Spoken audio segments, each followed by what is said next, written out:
Hey there, I'm Luke. In today's episode, we're going to continue down the path of educating parents on the IEP process.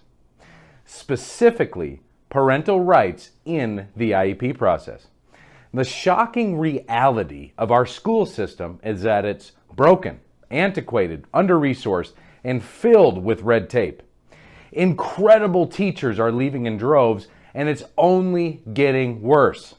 For this reason, we are putting so much emphasis on educating you with the ability to direct your child's education.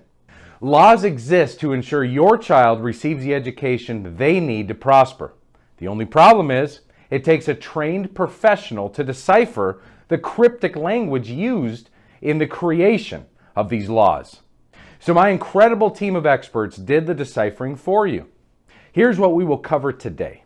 8 parental rights in the IEP process. Number 1, parents have the right to participate. Number 2, parents have the right to written notice. Number 3, parents have the right to consent. Number 4, parents have the right to access educational records. Number 5, parents have the right to request a hearing. Number 6, parents have the right to keep their child in current placement. Number 7, parents have the right to mediation. Number 8, parents have the right to information on disciplinary action.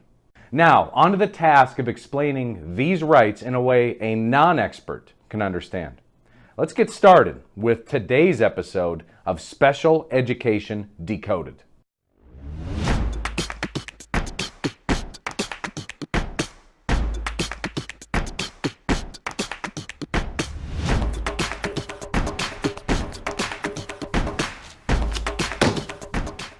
All right, before we dive into the 8 parental rights in the IEP process, I'm hoping you can help. On the bottom right-hand side of your screen, you will see a little logo with the word subscribe on it. Click that real quick. Thank you so much. By the way, if your child's school has been extra nasty to deal with, or your child is just sinking further and further behind, I'm going to cover something in a bit that can help. Now, for the deep dive into the 8 parental rights in the IEP process, every parent has a right to participate in all decision-making meetings held in order to develop an IEP for their child. Period. Now, it may not seem that way when you're going through the process, most likely because of the hurried reaction you feel from others in the room. But here's the reality. These meetings are backed by FAPE, Free Appropriate Public Education, and include your child's eligibility, evaluation, educational placement, and any other matter pertaining to their education. If you feel like the school system has not allowed you to properly participate, comment on this video or reach out to us directly. You are not alone if this is happening to you.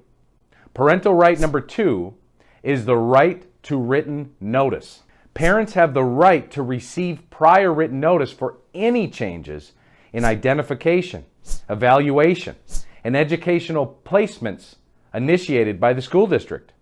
Parental right number 3 is the right to consent. As a parent, you have the right to provide an informed, written consent for your child's IEP. It's important to note, supply consent only when you have clear understanding of the IEP team's proceedings. You have the right to consent before the assessment process begins. You also have the right to consent before any changes are done to the program already in place. Now keep in mind that you also have the right to refuse the evaluation or educational placement of your child. Parental right number 4 is the right to access educational records. Any parent who has a child enrolled in special education and possesses an IEP has the right to inspect, evaluate, and request copies of any and all educational records they desire. Parental right in the IEP process number 5 is the right to request a hearing. These are complaints concerning the provisions of FAPE. You can request that someone attends with you. Now this could include an advocate or an attorney, or even your child, should you choose. You also have the choice of making the hearing public.